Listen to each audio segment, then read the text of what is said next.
दोस्तों जय हिंद, वंदे मातरम। स्वागत है आपका यूट्यूब के इस ऑनलाइन प्लेटफॉर्म में। और आज हम डिस्कशन करने वाले हैं हिंदी सीडीपी के क्वेश्चंस के बारे में। तो कुछ क्वेश्चंस आज हम देखने वाले हैं जो कि हिंदी सीडीपी से है और जो कि सी-टेट में ऑलरेडी आए हुए हैं। तो देखते हैं हमारा फर्स्ट क्वेश्चन है, कौन सा उपकरण समक्रमिक और अतुल्यकालिक ऑनलाइन शिक्षण अवसरों की उपलब्धता देता है। तो इसमें बताना है कि इनमें से कौन सा उपकरण है जो समक्रमिक और अतुल्यकालिक ऑनलाइन शिक्षण अवसरों की उपलब्धता देता है। तो ऑनलाइन टीचिंग अपॉर्चुनिटीज कौन प्रोवाइड करता है? तो ये प्रोवाइड करता है पैडलेट, यानी कि ऑप्शन 4 इसका सही आंसर है। पैडलेट के थ्रू ही ऑनलाइन जो टीचिंग जो अपॉर्चुनिटीज है वो प्रोवाइड की जाती है, यानी वीडियो शेयर करना, पढ़ाना वगैरह, ये सारी चीजें। नेक्स्ट क्वेश्चन है, रचनात्मक आकलन के लिए कौन सा उपकरण उपयुक्त नहीं है। इसमें बोला जा रहा है कि रचनात्मक आकलन के लिए, फॉर्मेटिव असेसमेंट के लिए इनमें से कौन सा उपकरण है जो उपयुक्त नहीं है। इसमें से कौन सा कार्य जो उपयुक्त नहीं है? तो प्रदत्त कार्य, ये तो है प्रदत्त कार्य मतलब आपका असाइनमेंट है ना, लिखित परीक्षा नहीं है। ये जो है ना, ये आपका समेटिव असेसमेंट के लिए है, यानी कि योगात्मक आकलन के लिए। ठीक है, यानी हमारा उपयुक्त नहीं है, हमारे ऑप्शन में आ जाएगा 2। परियोजना यानी जो प्रोजेक्ट वाला है ये तो है। कक्षा प्रस्तुतिकरण यानी क्लास में प्रेजेंट करना, प्रेजेंटेशन देना, ये भी है। तो ऑप्शन 2 जो है वो रचनात्मक आकलन के लिए उपयुक्त नहीं है। अब देखते हैं नेक्स्ट क्वेश्चन, भाषा शिक्षण के लिए प्रतिदिन काम में आने वाली सामग्री का प्रयोग करना क्या कहलाता है। तो बताइए, लैंग्वेज टीचिंग के लिए प्रतिदिन काम में आने वाली जो सामग्री है उसे क्या कहते हैं? तो उसे कहते हैं वास्तविक वस्तुएं। वास्तविक वस्तुएं मतलब रियलिया, रियल से बना है रियलिया, ये हो जाएगा रियलिया। ये है जो कि भाषा शिक्षण के लिए प्रतिदिन काम में आने वाली सामग्री का प्रयोग करना, इसे यही कहते हैं वास्तविक वस्तु, यानी रियलिया कहते हैं। ठीक है, अब देखते हैं नेक्स्ट क्वेश्चन, भारत की शिक्षा नीति में भाषा यानी त्रिभाषा सूत्र किसे समुन्नत करने के लिए कहती है। तो भारत में शिक्षा नीति में त्रिभाषा सूत्र को दिया गया है। ये किसे समुन्नत करने के लिए, किसे डेवलप करने के लिए है? तो ये है मातृभाषा आधारित बहुभाषावाद, यानी जिसमें मातृभाषा इंक्लूड होनी चाहिए, उसके बाद फिर दूसरी भाषा। जैसे आपकी मातृभाषा हिंदी है तो हिंदी पहले आपकी भाषा होगी, फिर इससे इंक्लूडेड जैसे अन्य जो बहुभाषा, जैसे इंग्लिश हो गया, और जो जो भाषा आप सीखना चाह रहे हैं क्षेत्रीय भाषा, वो आ जाता है। तो त्रिभाषा सूत्र में पहली जो भाषा रहेगी वो होगी आपकी मातृभाषा, उसके बाद फिर अन्य भाषाएं। ठीक है, नेक्स्ट क्वेश्चन है, शीर्ष अधोमुखी प्रक्रिया यानी टॉप डाउन के बारे में क्या सही नहीं है। तो बताइए, टॉप डाउन के बारे में क्या सही नहीं है।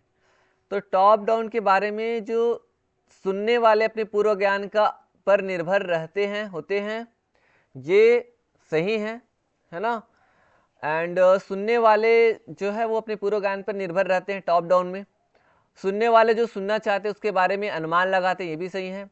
सुनने वाले संसार के बारे में प्राप्त ज्ञान का प्रयोग करते हैं, ये भी सही है। सुनने वाले को प्रत्येक शब्द का अर्थ सुनने की आवश्यकता है, ये सही नहीं है। ये किस में आता है? ये जो है ना बॉटम अप में आता है। तो देखिए अंतर समझिए, top down and bottom up में अंतर क्या है।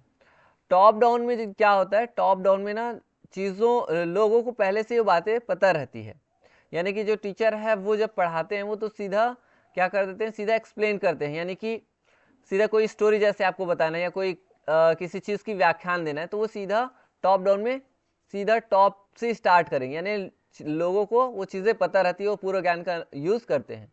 लेकिन बॉटम अप में क्या होता है, बॉटम मतलब बॉटम यानी नीचे से ऊपर जाना, टॉप में ऊपर से नीचे, यानी कि आप हाई लेवल से नीचे जा रहे हो। और बॉटम अप में क्या होता है, नीचे से ऊपर जाना। नीचे से ऊपर जाना मतलब जब टीचर किसी चीज़ को पढ़ाते हैं तो वो छोटे छोटे वर्ड मीनिंग्स पढ़ाते हैं, वर्ड मीनिंग्स, एक एक चीज़, एक एक अर्थ को समझाते हुए फिर वो चीज़ों को एक्सप्लेन करते हैं। जैसे कोई कहानी कह रहे हैं तो इसमें पूरा पूरा सीधा सार को समझा देंगे एक ही बार में, लेकिन इसमें जब कहानी को पढ़ाएंगे ना तो पूरा एक एक वर्ड को समझाते हुए, उसके अर्थ को समझाते हुए फिर बताएंगे अर्थ को, पूरा कहानी को बताएंगे। आ रहा है समझ में? तो ये होता है। तो इसीलिए इसमें इस क्वेश्चन में सुनने वाले को प्रत्येक शब्द का अर्थ सुनने की आवश्यकता है, तो इसमें आवश्यकता किसमें होती है, वो बॉटम अप में होती है, टॉप डाउन में नहीं होती। तो टॉप डाउन में सुनने वाले को पूरा ज्ञान पर निर्भर रहते हैं, है ना। सुनने वाले जो सुनना चाहते हैं उसके बारे में अनुमान भी लगाते हैं, सुनने वाले संसार के बारे में प्राप्त ज्ञान का प्रयोग वो करते हैं। तो ये चीजें हैं। Next top down and bottom up के बारे में ही है। तो टॉप डाउन दृष्टिकोण में पहले समग्र अवधारणा या अर्थ को सिखाया जाता है और फिर विवरण जोड़ा जाता है, ये मैंने अभी जस्ट बताया। और बॉटम अप में इस दृष्टिकोण में क्या होता है, पहले छोटे घटक सिखाए जाते हैं, जैसे मैंने बताया वर्ड मीनिंग्स वगैरह, फिर उन्हें मिला करके समग्र अवधारणा बनाई जाती है। अब देखिए नेक्स्ट क्वेश्चन, अंतरराष्ट्रीय मातृभाषा दिवस कब मनाया जाता है, बताइए। International mother tongue language day कब मनाया जाता है, तो ये मनाया जाता है 21 फरवरी को, यानी 21 फरवरी को, यानी ऑप्शन 3 इसका सही आंसर हो गया। अंतरराष्ट्रीय मातृभाषा दिवस क्यों मनाया जाता है, तो अंतरराष्ट्रीय मातृभाषा दिवस इसलिए मनाया जाता है ताकि लोग अपनी मातृभाषा को वैल्यू दे सके, उसके अर्थ, उसके महत्व को समझ सके। इसीलिए हर वर्ष अंतरराष्ट्रीय मातृभाषा दिवस 21 फरवरी को मनाया जाता है। लोग दूसरी दूसरी भाषा सीखते हैं और अन्य भाषा सीखने के बाद अपनी ही मातृभाषा को वो पराया समझने लग जाता है, भूल जाता है। तो इसीलिए अपनी मातृभाषा को याद रखने के लिए अंतरराष्ट्रीय मातृभाषा दिवस मनाया जाता है।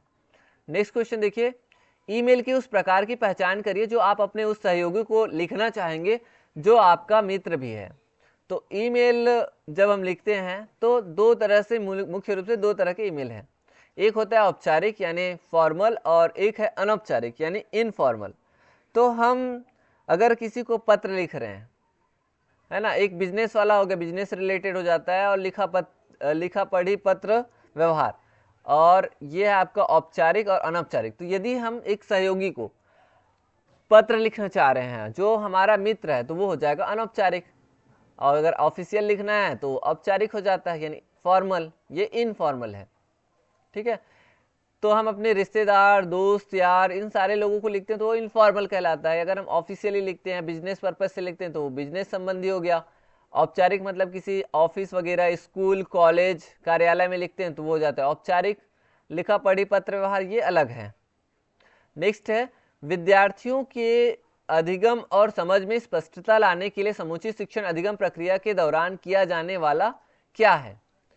तो इसमें पूछ रहे हैं कि विद्यार्थियों को, है ना, विद्यार्थियों के अधिगम, विद्यार्थी यानी स्टूडेंट्स के जो लर्निंग है और उसके अंडरस्टैंडिंग में स्पष्टता लाने के लिए समुचित शिक्षण अधिगम में, यानी टीचिंग लर्निंग जो प्रोसेस है उसके दौरान किया जाने वाला क्या है, तो वो हो जाएगा अधिगम के लिए आकलन किया जाता है।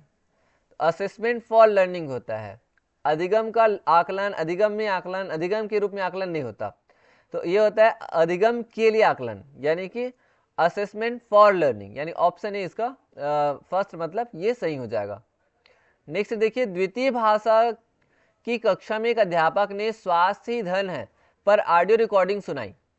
स्वास्थ्य ही धन है, ठीक है, हेल्थ इज वेल्थ, इस पर उन्होंने एक रिकॉर्डिंग सुनाई। उसके बाद उसने एक कार्यपत्रक यानी वर्कशीट बांटी और कहा कि दिए गए विकल्पों में से सही उत्तर पर निशान लगाए।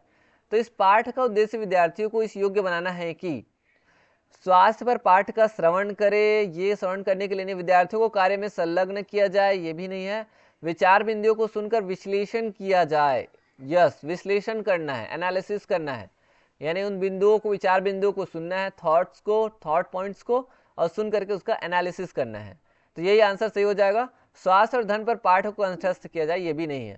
ठीक है, नेक्स्ट देखिए, भाषा अधिगम में गलतियों के बारे में क्या सही नहीं है, यानी लैंग्वेज लर्निंग में त्रुटियों के बारे में, एरर के बारे में क्या चीज़ है जो सही नहीं है। तो गलतियां भाषा अधिगम प्रक्रिया में अवरोध पैदा करती है। गलतियां हमेशा बुरी नहीं होती और अधिगम में मदद करती है, ये सही है कि गलतियां हमेशा बुरी नहीं होती, गलतियों से तो लोग सीखते हैं और ये लर्निंग में मदद करती है। गलतियां भाषा अधिगम प्रक्रिया का महत्वपूर्ण पहलू है। हाँ, भाषा अगर आप सीख रहे हो तो गलतियां तो आपसे होगी ही। गलतियां द्वितीय भाषा अर्जन की प्रक्रिया को समझने में मदद भी करती है, ये भी सही है। तो हमें क्या बोलना है कि अधिगम लैंग्वेज लर्निंग में गलतियों के बारे में जो सही नहीं है वो ये वाला आ जाएगा, यानी ऑप्शन 1 इसका सही हो जाएगा। यानी गलतियां भाषा अधिगम प्रक्रिया में अवरोध पैदा करती है, ये पैदा नहीं करती है। ठीक है, तो इस तरह से ये हो जाएगा। नेक्स्ट देखते हैं, भाषा शिक्षण में रचनात्मक क्या है, यानी लैंग्वेज टीचिंग में रचनात्मक क्या है। रचनात्मक मतलब फॉर्मेटिव क्या है। तो लैंग्वेज टीचिंग में रचनात्मक, फॉर्मेटिव या क्रिएटिविटी कह सकते हैं। तो क्रिएटिविटी क्या है लैंग्वेज एजुकेशन में, बताइए। लैंग्वेज एजुकेशन या लैंग्वेज टीचिंग में, लैंग्वेज एजुकेशन में जो रचनात्मक है यानी कि क्रिएटिविटी है वो क्या है, किसमें हम क्रिएटिविटी करते हैं। तो खुले अंत वाले कक्षाएं प्रदत्त कार्य जिनकी भिन्न भिन्न व्याख्याएं हो सकती है और भिन्न भिन्न उत्तर निकल सकते हैं, ये सही है। या किसी अवधारणा के प्रति समझ बनाने के लिए विभिन्न विषयों से प्राप्त तत्वों को मिलाना है, या शिक्षण की नवीन विधियों का प्रयोग करते हुए कक्षाई गतिविधि, या संप्रेषणात्मक भाषा शिक्षण का प्रयोग करते हुए कक्षा सामग्री। तो इसमें बोला जाए रचनात्मक, क्रिएटिविटी की बात हो रही है। ठीक है, क्रिएटिविटी लैंग्वेज एजुकेशन में, तो ये हो जाएगा खुले अंत वाले यानी ओपन एंडेड वाले कक्षा प्रदत्त कार्य जिनकी भिन्न भिन्न व्याख्याएं हो सकती है और भिन्न भिन्न उत्तर निकल सकते हैं। ठीक है, तो ये हो जाएगा इसका सही आंसर। अब देखते हैं कि open ended and closed ended क्या होता है। देखिए, ओपन एंडेड यानी जो खुला वाला है, ठीक है, खुला जो शिक्षण है उसमें क्या क्या चीज़ें होती है। खुले अंत वाले जो शिक्षा है, कक्षाई शिक्षा है, उसमें क्या होता है। तो ओपन एंडेड की यदि बात करते हैं तो ओपन एंडेड मतलब खुला प्रश्न। इसमें ये होता है कि बच्चों से ऐसे प्रश्न पूछे जाते हैं जिसमें बच्चे अपने विचार, अनुभव और सारी चीज़ों, अपनी प्रतिक्रियाओं को अच्छे से विस्तार से व्याख्या करते हैं। जैसे कि आपसे पूछा जाए कि भारत की राजधानी क्या है, तो भारत की राजधानी क्या है अगर बोलोगे ना तो उसका सिर्फ एक ही आंसर रहेगा। तो वो एक ही आंसर वाला ना क्लोज्ड एंडेड है, बंद प्रश्न। ठीक है, एक आंसर रहेगा इसमें, सिर्फ एक ही आंसर। भारत की जो राजधानी है वो क्या है ऐसा बोलोगे तो हो जाएगा दिल्ली। ठीक है, भारत की राजधानी दिल्ली है। और जैसे पूछा जाएगा कि भारत को डेवलप करने के लिए हमें किन किन चीज़ों पर ध्यान देना चाहिए, यानी भारत को विकसित भारत बनाना है और विकसित भारत बनाने के लिए हमें क्या करना चाहिए, ऐसा अगर क्वेश्चन पूछा जाए तो आपसे जो आंसर आएगा वो बहुत सारी चीज़ें आएगा जिसमें आपके विचार, अनुभव और बहुत सारी चीज़ों का यूज़ होगा। यानी इसके आंसर जो है वो विस्तृत रहेंगे, विस्तार से रहेंगे, है ना। तो ये होता है ओपन एंडेड। क्लोज्ड एंडेड में एक ही आंसर रहेगा ये। तो इसलिए ओपन एंडेड क्या होता है, ओपन एंडेड जो होता है ना वो होता है उसमें रचनात्मकता होती है यानी क्रिएटिविटी होती है ना, लेकिन क्लोज्ड एंडेड में क्रिएटिविटी नहीं होती है। नेक्स्ट देखिए, शिक्षार्थियों को समृद्ध भाषाई परिवेश मिलना चाहिए और गलतियां इस बात का साक्ष्य है कि अधिगम हो रहा है, यह किसके द्वारा अनुशंसित है, बताइए। तो इसमें बोला जा रहा है कि विद्यार्थियों को समृद्ध भाषाई प्रवेश मिलना चाहिए और गलतियां इस बात का साक्ष्य है कि अधिगम हो रहा है, यानी त्रुटि हो रही है, एरर हो रहा है, मतलब इस बात का प्रमाण हो रहा है कि प्रूफ हो रहा है कि अधिगम हो रहा है, लर्निंग हो रही है। ये किसके द्वारा अनुशंसित है, तो ये अनुशंसित है संज्ञानात्मकवादी के द्वारा, यानी ऑप्शन 2 इसका सही आंसर है, यानी कॉग्निटिविस्ट के द्वारा। ये बिहेवियरिस्ट है, बिहेवियरिस्ट उसके द्वारा नहीं है। मानवतावादी हो गया, ह्यूमनिस्ट हो गया, एंड साइको एनालिस्ट मनोविश्लेषणवादी, इसके द्वारा नहीं होगा। ये अधिगम हो रहा है या नहीं हो रहा है इसके बारे में संज्ञानात्मकवादी यानी कॉग्निटिविस्ट ये जो है अनुशंसित करेंगे। ठीक है, नेक्स्ट है, निम्नलिखित में से कौन से कथन सही हैं, इसमें से बताना है कौन से कथन सही हैं। पठन वैफल्य यानी डिसलैक्सिया पठन विकार है, लेखन वैफल्य यानी डिस्ग्राफिया होता है, ये डिस्ग्राफिया लेखन विकार है, लेखन वैफल्य पठन यानी डिस्ट्रैफिया पठन विकार है, पठन वैफल्य डिस्ट्रैफिया लेखन विकार है। तो इसमें से ना जो है पठन वैफल्य यानी कि डिसलैक्सिया, लैक्स का मतलब होता है पठन, तो ये वाला हो जाएगा, ये सही है ये वाला। और लेखन वैफल्य यानी डिस्ग्राफिया होता है ये, ठीक है, डिस्ग्राफिया लेखन विकार है, ये दोनों सही हैं, बाकी जो है इनकरेक्ट है। तो पहला और दूसरा किसमें सही है, यानी कि तीसरा जो है ये सही हो जाएगा। इसके अलावा और भी जो है विकार आते हैं। तो डिसलैक्सिया जो होता है पठन, पढ़ने से रिलेटेड होता है, डिस्ग्राफिया लिखने, रिटर्न से रिलेटेड, और डिसकैलकुलिया आता है, कैलकुलिया, ठीक है, कैलकुलिया। तो डिसकैलकुलिया की यदि बात करें तो कैलकुलेशन से रिलेटेड, गणना से रिलेटेड होता है। वैसे ही डिसफेजिया होता है, डिसफेजिया, फेज का मतलब क्या हो जाता है, फेज मतलब हो जाता है बोलने से रिलेटेड विकार। तो वैसे ही बहुत सारे विकार हैं अलग अलग टाइप के, ठीक है, उसको आपको याद रखनी है। नेक्स्ट देखिए, सरकारी विद्यालय की अध्यापिका रीता 7वीं कक्षा के विद्यार्थियों को अंग्रेजी पढ़ाने के लिए दृश्य उपकरण और भाषा खेल खिलाती है। रीता शिक्षण के किस सिद्धांत का अनुपालन कर रही है, बताइए कि वो अंग्रेजी पढ़ाने के लिए दृश्य उपकरण, विजुअल जो उपकरण है उसका वो यूज कर रही है, विजुअल इक्विपमेंट्स हो गया, और भाषा खेल का यूज कर रही है, यानी लैंग्वेज से रिलेटेड खेल का। तो इसमें से कौन सा हो जाएगा, वो शिक्षण की किस सिद्धांत का अनुपालन कर रही है, स्वाभाविक प्रक्रिया का सिद्धांत, अभ्यास और आदत निर्माण का सिद्धांत, या फिर अभिप्रेरणा और रुचि का सिद्धांत, या जीवन से संबद्धता का सिद्धांत। तो देखिए खेल खिला रही है, खेल और दृश्य उपकरण, ठीक है, तो खेल और दृश्य उपकरण वाली बात आ रही है, तो इसमें से कौन सा ऑप्शन सही हो जाएगा, तो ये हो जाएगा आपका अभिप्रेरणा और रुचि का सिद्धांत। जैसे खेल देखिए आपने, खेल, खेल मतलब हो गया रुचि, दृश्य उपकरण मतलब ऐसा उपकरण जिसे आप देख रहे हैं, जैसे मूवीज वगैरह देख रहे हो, तो इसमें क्या आ जाएगा, अभिप्रेरणा और रुचि का सिद्धांत। नेक्स्ट है, उस लघु कथा को क्या कहेंगे जिसमें मुख्य पात्र पशु है और नैतिक मूल्यों को उभारते हैं। तो कोई भी कथा, कोई भी स्टोरी है, कोई भी शॉर्ट स्टोरी है, उसमें मुख्य जो पात्र है वो कौन है, मुख्य कैरेक्टर है वो एनिमल्स है। तो उसमें मोरल वैल्यूज को जब उभार रहे हैं तो उसमें उसको क्या बोलते हैं, तो उसे कहते हैं जंतु कथा, यानी कि इसको बोलते हैं फैबल। ये फतांसी नहीं होगा, फैंटेसी नहीं होगा, साइंस फिक्शन नहीं होगा, यात्रा वृत्तांत भी नहीं होगा, ये जंतु कथा कहते हैं, इसे फैबल कहते हैं।